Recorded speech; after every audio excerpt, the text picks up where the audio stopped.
欢迎来到新兴消息频道，请订阅频道，所以大家不要错过当天最热门的新闻。我们今天的时事通讯包括以下内容：同样演女将军，拿35岁李沁和36岁宋轶对比，差距太大了。要说今年暑期档的古装剧，女主的职业人设变化可真是一波三折。前2年还扎堆流行女主经商，各种女主不是在开铺子就是在做买卖，什么长风渡、惜花纸、锦绣安宁、蜀锦人家、国色芳华，每一部剧都像在比拼谁的女主更会赚钱。刚觉得这种套路快腻了，没想到今年风向急转，又开始一窝蜂拍女将军。前脚刚追完周也、程磊的《锦月如歌》，后脚宋轶、程磊的《雨尽长安旧街档》，女主全是女将军。最近李沁和陈哲远主演的《一笑随歌》也开播，女主又变成了女射手，妥妥的女战神设定。说实话，类似的剧情和设定多了，观众多少有点审美疲劳。不过，虽然都在演女将军，可观众的反应却天差得别。《雨尽长安》里宋轶饰演的女将军一上线就遭到不少吐槽，说她太娇气了，完全不像能带兵打仗的女将。宋轶本身气质偏温婉，身材纤细，声音柔柔的，穿上收腰铠甲更显玲珑，怎么看都和大将军2个字扯不上关系。她以前演过不少温柔聪慧的角色，比如《庆余年》的范若若、赘婿的苏檀儿、长风渡的柳玉如，大家已经习惯了她的娇妻形象。这次转型成女将军，动作软绵绵，战场上还迈着小碎步，拉弓射箭3根手指轻轻一拉，被网友群嘲这是闺阁小娘子吧，不是带兵打仗的大将军。打戏看着没劲，战场上还谈情说爱，男主一会救她，一会给她造花床，女主还乐在其中，这种设定让不少观众直接劝退。反观《一笑随歌》李沁饰演的傅一笑，简直就是女将军的天花板。剧一开场就是红衣射箭，李沁不算壮，但一身红衣挽弓拉箭的气场，别说女战神，简直像战场杀神。立在城墙之上，烽烟四起，她眼里只有目标，动作又快又狠，一箭接一箭，完全是熟练的战士。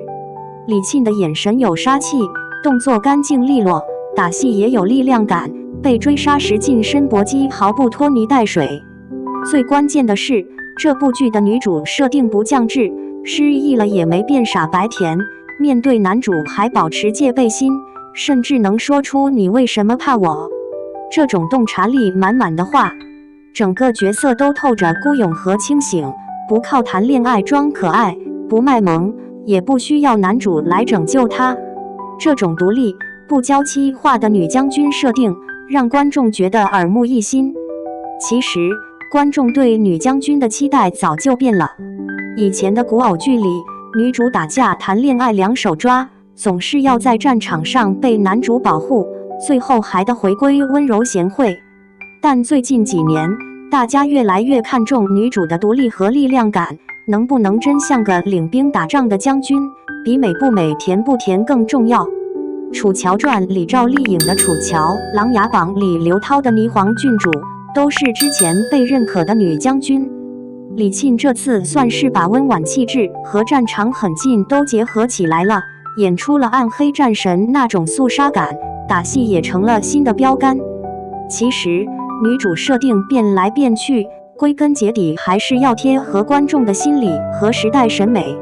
现在大家不光要看女主漂亮，还要看她有没有独立人格，能不能打，能不能撑得起大场面。宋轶的女将军被吐槽，不是演技问题，是形象和人设脱节。李沁能被夸，是因为她把角色的狠劲、独立感都演出来了。不是所有女演员都适合演女将军，这也是观众越来越挑剔的地方。未来古偶剧里，女主角设定大概率还会继续走强女主路线，但到底是战神还是娇妻，关键还得看演员自己的气质和剧本对角色的塑造。观众的眼睛是雪亮的，套路玩多了，谁能真正拍出让人信服的女主，就能收获口碑。今年的女将军风潮估计还会持续，但谁能脱颖而出，不只是靠人设，更得看真本事。2.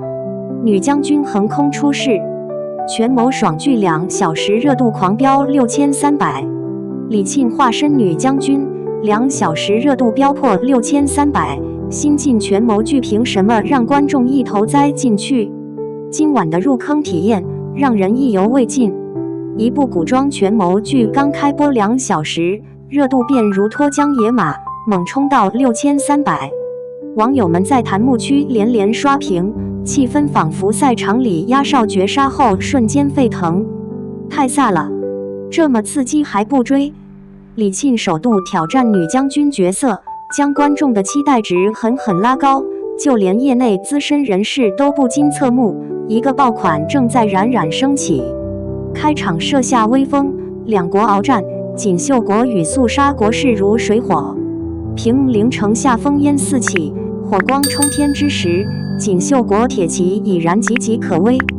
就在城门摇摇欲坠之际，一个红衣身影屹立于城楼之上，气质决绝，令人在屏幕前都忍不住屏住呼吸。弓箭一挥，对准肃杀国大皇子凤随哥。观众还未来得及细想，李沁饰演的傅仪孝就已斩获全场焦点。这一箭不只是剧情的分水岭，也是李沁作为女将军的高光时刻。随即她坠入悬崖，一场关于记忆、仇恨与悬念的深层权谋戏码就这样拉开序幕。古装剧里女将军并不稀奇，可李沁的表现很快异出常规，一身戎装不失娇美，利刃出鞘却分毫不让。导演在开拍前曾透露，为了塑造出战场上的野兽，李沁提前进行了体能训练，每次近距离打戏，诸如空中翻转和马术冲刺，他都亲自上阵。剧组专门人员统计，光是平陵一场战争戏，李沁来回拉弓不下200次，满手冒出血泡却未喊苦。正因如此，观众眼中傅仪孝的每一次回身都有力量和信念的交汇。此前预告片上线时已悄然积累超100万预约，这一现象级数据背后是观众对古装权谋剧的渴望，也是李沁拓宽戏路的自信宣言。自开播以来，6集连放，站内数据直线上升，首日播放量突破2000万。权谋剧终于不再注水，节奏有如疾风骤雨，这是最为高频的弹幕评价。内容聚焦权力博弈与命运互搏，真正将爽剧的精髓演绎到极致。此剧改编自赤义千语的高口碑原创小说《一笑》，而剧版的编剧团队曾参与过多部热播权谋大戏。导演组对福道画下足苦功，女将红衣在镜头下层次分明，甚至一枚腰间配饰都融入了锦绣国的民族纹样。剧方宣传时放出50余张剧照，粉丝们逐帧分析，每一处都体现出主创的用心。除了李沁领衔，陈哲远饰演的凤随哥同样亮眼。大战后满脸血污和裂痕的他不失高傲英气，两人正面冲突的戏份最被人称道。有观众调侃，这对 CP 靠暴力与吐槽维系感情。剧中双方从死敌到联盟，捆绑审讯，互咬脖梗，鞭打质问，每一场交锋都像是以命搏命，令人肾上腺素直线上升。幕后拍摄花絮显示，打斗场景中两人坚持实战演绎，武术指导反复走位改动作，最终将权谋剧中的近战压迫感做到镜头前难以褪色。当然，剧情并没有停留在简单的复仇或斗争，而是3条线一齐并进。朝堂暗潮涌动，身边亲信暗藏玄机，复仇线扑朔迷离。特别是傅仪孝失忆后，观众视角随他破案，一步步揭开幕后布局。肃杀国的权力漩涡，锦绣国的政坛变动，以及男女主角各自命运的纠葛，织成一个复杂且引人入胜的网。剧方公开数据，每集平均出场人物超过20位，关系错综交错，几乎每个细节都可深挖一番。剧迷尤为赞叹的是场面调度与武打镜头的创新。开场平陵大战动用100余名群演，实地取景融合电脑特效，爆破、马战与剑阵相互穿插，被许多粉丝称为古装战役的教科书。一场子夜追杀戏，为了还原真实的紧张氛围，剧组动用近50台灯光设备，通过冷暖对比突出敌我悬殊。现场工作人员统计拍摄周期，为此一场夜戏耗时近3天，却只展现了短短10分钟镜头。正是这种精细投入与反复雕琢，才让剧集有了不同寻常的厚度。而复仇之路也并非直线前行，比如凤随哥发现自己的贴身随从暗中投敌，惊觉两国或有深层勾结。不仅如此，锦绣国朝堂更是暗流汹涌，傅一笑父亲被罢黜，兄长患病，无数强敌环伺。女性在权谋大戏中本多受限，可傅一笑每一次发力都让人耳目一新。她既有女将的硬朗，又有智者的细腻。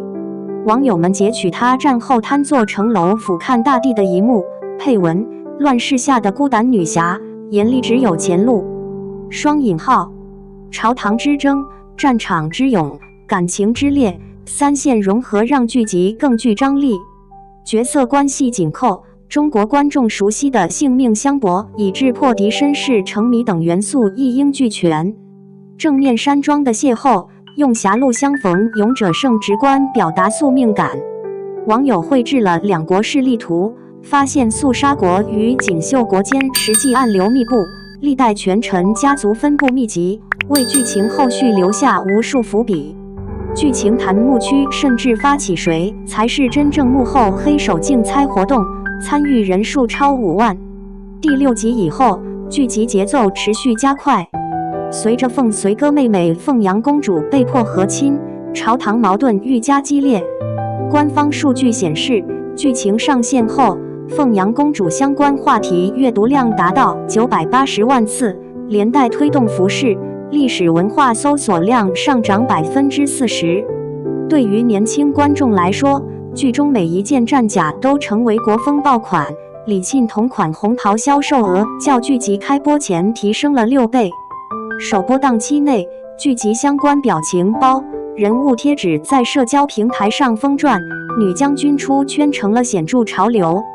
不少剧评人注意到，这部剧没有刻意渲染玛丽苏套路，反而把故事回归到权谋与生存本能。比如傅一笑在失忆后面对凤随哥，既不盲目依赖，也绝不轻易信任，诸多你若负我，我便绝不手软的台词赢得观众好评。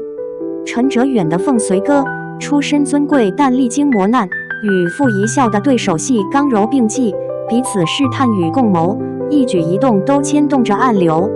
拍摄期间，剧组特邀历史专家担任顾问，力求还原两国体制与服饰习惯。